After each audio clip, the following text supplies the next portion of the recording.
सरफराज 4 साला गुमनामी के बाद हीरो बन गए। कौमी क्रिकेट टीम के विकेट कीपर सरफराज अहमद 4 साल की गुमनामी से निकलकर एक मर्तबा फिर पाकिस्तान क्रिकेट के हीरो बन गए। न्यूजीलैंड के खिलाफ सीरीज में कमबैक करने वाले 35 साला सरफराज अहमद ने कराची में खेले जाने वाले दूसरे मैच में होम ग्राउंड पर अपने करियर की पहली सेंचुरी स्कोर करके टीम को शिकस्त से बचाया और मैन ऑफ द मैच के साथ साथ सीरीज के बेहतरीन खिलाड़ी का अवार्ड भी अपने नाम किया। कराची टेस्ट में शानदार 118 रन्स की इनिंग्स खेलने वाले पाकिस्तानी बैटर सरफराज अहमद का कहना है कि ये सेंचुरी इनके करियर की सबसे बेहतरीन सेंचुरी थी। होम ग्राउंड पर सेंचुरी की ख्वाहिश थी जो पूरी हो गई। टेस्ट के आखिरी दिन न्यूजीलैंड के 319 रन्स के ताकुब में पाकिस्तान ने दूसरी इनिंग्स में 9 विकेट पर 304 रन्स बनाए। पाकिस्तान को जीत के लिए 15 रन्स और न्यूजीलैंड को 1 विकेट दरकार थी। तहम इनिंग्स के 3 ओवर्स कबल ही अंपायर ने कम रोशनी के बाइस मैच खत्म कर दिया। चौथी इनिंग्स में सेंचुरी बनाना आसान नहीं होता। जब विकेटें हाथ में थी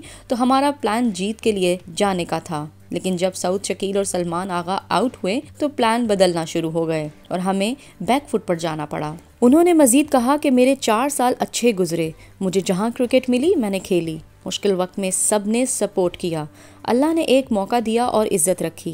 इनका कहना था कि पीसीबी में तब्दीलियां हुई। शाहिद अफरीदी चीफ सेलेक्टर आए तो उन्होंने मुझे खिलाने की बात की। इससे कबल कप्तान बाबर आजम भी इन्हें प्रैक्टिस के दौरान ये बता चुके थे कि इन्हें टेस्ट सीरीज खेलनी है। सरफराज ने कहा कि जहां तक बात इनको दोबारा कप्तानी मिलने की है तो इस वक्त बाबर आजम इस टीम के कप्तान हैं और इन्हें सपोर्ट करने की जरूरत है। सरफराज अहमद की इस इनिंग्स पर पाकिस्तानी क्रिकेटर्स के साथ साथ गैर मुल्की खिलाड़ियों ने भी इनकी तारीफ की। भारतीय स्पिनर रविचंद्रन अश्विन ने लिखा कि मैंने अभी पाकिस्तान न्यूजीलैंड टेस्ट मैच के इख्तितामी लम्हात देखे। हकीकी मानों में गैर मामूली मैच था। सरफराज अहमद, आप बहुत अच्छा खेले।